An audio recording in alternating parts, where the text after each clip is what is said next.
ያለሁበት ጭንቀት ውስጥ እኮ ብትገቡና ብታዩልኝ ደስ ይለኛል። መሀል ቤት ሆኜ ተሰቃዩ።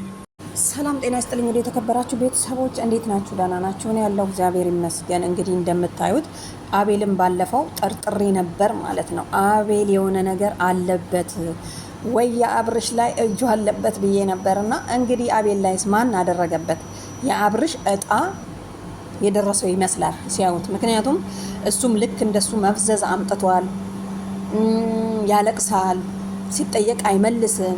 ምክንያቱም ምንድን ያለው እኔ ያለሁበት ጭንቀትን ብታቁ፣ እኔ በዚህ በኩል የአብርሽ መታመም፣ በዚህ በኩል የሄርሜላ መታመም፣ ጭንቅ ውስጥ ነኝ፣ ባዶ ሜዳ ነኝ ያለሁት። በዛ ተበሳጭቼ ነው ጥያቸው የሄድኩት እና ጥሏቸው ሄዶ ነበርና እንግዲህ እንደገና መልሰውታል። እንደምታዩት ነው። ማርቲ ምን ሆነህ ነው ንገረን፣ ችግርህ ምንድን ነው እያለች ነው። ችግርህ ምንድን ነው? ምክንያቱም ባለፈውም ጥላሃቸው ሄደሃል፣ ገፍትረካቸው። አያችሁ አይደለ? እኔም ጠርጥሬ ነበረ፣ በጣም ብዙዎች ጠርጥረው ነበረ፣ በኮመንት የምታዩ ከሆነ ማለት ነው። እና ብዙ ቤት አይቻለው አቤል እንደታመመና የሆነ ችግር እንዳለበት፣ እንደ አብርሽ እንደፈዘዘ። ያው እንግዲህ ትላንትና ዳኒ እንዳስመለጠው አይተናል። ሁላችንም ደስ ብሎናል ማለት ነው። ምክንያቱም ያስመለጠው ከሩታ ላይ ስላስመለጠ ሳይሆን ደስታው ከሩታ ጋም ወጥቶ ከሄርሜላ ጋም ወጥቶ ሆስፒታልም ይሁን ጸበልም ይሁን የሚያምንበት ቦታ ሄዶ ድኖ ማየት ስለምንፈልግ ነው። ከዛ በኋላ ከዳነ በኋላ የሱ ምርጫ ነው ማለት ነው። ይመርጣል፣ የፈለገበት ጋር የመኖር እድል አለው ማለት ነው። ስለዚህ አቤል እንግዲህ ምን ሆኖ ነው ብላችሁ ነው የምታስቡት? ምን ሆኖ ነው?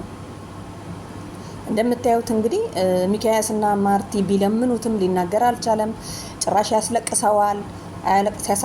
አያሳዝንም? ሲያለቅስ አያሳዝንም? እኔን አይዞ አንድ ቀን ሁሉም ያልፋል በሚለው ማለት ነው። እና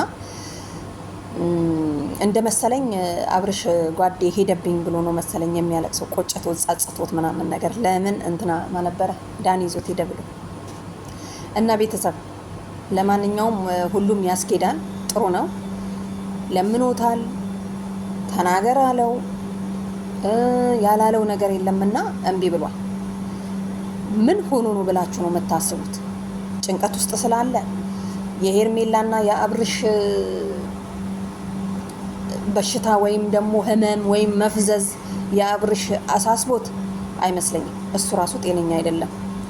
ከአሁን ከወደፊት ታዩታላችሁ። በጣም ከዚህ በላይ እያለቀሰ ፈዞ ምናምን ነገር ነው የምታዩት ማለት ነው። ምክንያቱም እንደውም እኔ ጠርጥሬ ነበረ እጁ አለበት አብርሽ ላይ እያልኩኝ ማለት ነው። ለምን እንደሆነ ታውቃላችሁ? በቀደም አልፈልግም ከዚህ በኋላ ማንንም ማየትም አጠገባቸው መድረስም ብሎ ገፍትሯቸው ነበር ሄደው። ለካ ታሞ ነው እናንተ። ይሄ ነገር ጥሩ ነው፣ ይጋባል እኮ ተጋብቶብን መሰለኝ። እና ቤተሰብ ደግሞ ብዙዎቻችሁ ምንድነው የምትሉት? ለምንድነው የሩታን ስም የምትጠሩት? የሩታን ስም ሳትጠሩ ምንም ነገር አይሆንላችሁ ምናምን ነገር ስትሉ ነበረ። ዋናዎቹ እኮ ድልድዮቹ ሩታና አብርሽ ናቸው። ምክንያቱም ይሄ ልጅም እንደዚህ የሆነው በእነሱ ሰበብ ነው ማወቅ ያለባችሁ። ስለዚህ ስማቸው መጠራት የማይቀር እዳ ነው ማለት ነው። እና የሆነ ቦታ ባየው ቁጥር አብርሽና ሩታ ስማቸው መጠቀስ የለበትም በየቦታው ስትሉ ሰምቻለሁ ማለት ነው። እና ይሄ የጀመሩት ነገር ሁሉም ድነው የታመሙትም ተረጭተውም ይሁን ሆስፒታልም ገብተው ከዳኑ በኋላ ያኔ ነው የሚያቆሙት እንጂ አብርሽና ሩታ ከዚህ ውስጥ መጥፋት የለባቸውም። ወንድሞች እህቶች እንዴት ይሄዳሉ? ስለዚህ አያሳዝንም? አሁን እንደዚህ ወንድ ልጅ ሲያለቅስ፣ ወንድ ልጅ በጤናው ነው የሚያለቅሰው ብላችሁ ታስባላችሁ? ወንድ ልጅ የሆነ ነገር ካልሆነ በጣም ሆድ ውስጥ ብሶት ከሌለበት ወይም ደግሞ ካላመመው አያለቅስም። ስለዚህ ወንዶች ከመሬት ተነስተው እንቧቸውን ጠባ ያደርጉ እና አቤል በጣም ችግር አለበት።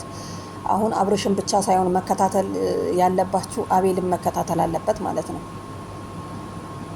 አይዞ ወንድ ልጅ ማልቀስ የለበትም። ምንም እንባ ሊወጣው አይፈቀድ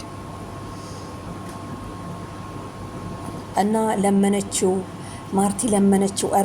እረተው ንገረን የሆንከውን ምንድን ነው ችግርህ? አሞህ ነው ወይ? በእነሱ ነው ወይ? በማን ነው? ስለዚህ ምንም በቃ ሊነግራቸው አልቻለም እንዳያችሁት ማለት ነው። ስለዚህ ይሄ ልጅ ታሟል፣ እኛም እናግዛቸው መሰለኝ። ወደ ሐኪም ቤት መሄድ ካለበት ወይ ወደ ጸበል መውሰድ ካቃታቸው አብርሽን ራሱ መውሰድ ሲያቅተን ይሄው እንግዲህ ዳኒ ይዞት ሄዶ ገላግሎናል። ምክንያቱም በጣም አሳሳቢ ላይ ነበረ። የአብርሽ በሽታ ደግሞ በጣም የሚያሳምር የሚያስደንቅ ምናምን ነው ብሏል እንትና ዳኒ፣ እውነቱን ነው። ስለዚህ አቤል ደግሞ እንግዲህ ያው አፍንጫውን እስከሚቆስል ድረስ ነው የሚያለቅሰው።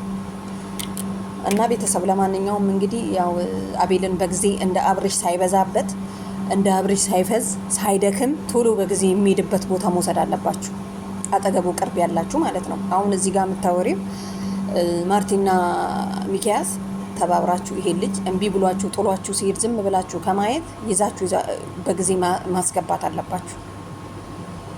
አይዞ እና ይሄ ትክክለኛ ችግር አለ ማለት ነው በቤተሰብ ውስጥ የተሰራጨ። ምክንያቱም ይሄንን ለማስወጣት እንግዲህ አብርሽ ነው ወስዶ ማስለፍለፍ ያለባቸው። እና ቤተሰብ ለማንኛውም ይመቻችሁ። ኮመንት ስታደርጉ ምናምን ላይክ እያደረጋችሁ እሺ። ቤተሰብ ጥሩ ኮመንት ለጻፍለታል፣ መጥፎም ለጻፈ ጥሩ ይመለስለታል። አብሽርሽ፣ እኛ ቤት ችግር የለውም። እና ለማንኛውም ላይክ እያደረጋችሁ እና ቤተሰብ ለማንኛውም ይማቻችሁ። በጣም ስላሳዘነኝ ነው አቤል። ወንድ ልጅ ሲያለቅስ በጣም ይከፋኛል፣ ለምን እንደሆነ አላውቅምና ለዛ ነው በጊዜ መተባበር ካለብን እንተባበራለን ለማለት ነው። ምክንያቱም ይሄ በሽታ ዘልቆ ከገባ እዚህ ጋር የቆምሽው በሙሉ አንቺም አይቀርልሽም፣ አንተም አይቀርልህም፣ ሁለታችሁ ማርቲም ሚኪያዝ እና ቤተሰብ ለማንኛውም ሁላችሁንም ላይክ ስለምታደርጉኝ፣ ስለ ኮመታችሁ፣ ሰብስክራይብ ስላደረጋችሁኝ ደግሞ በጣም አመሰግናለሁ። ባይ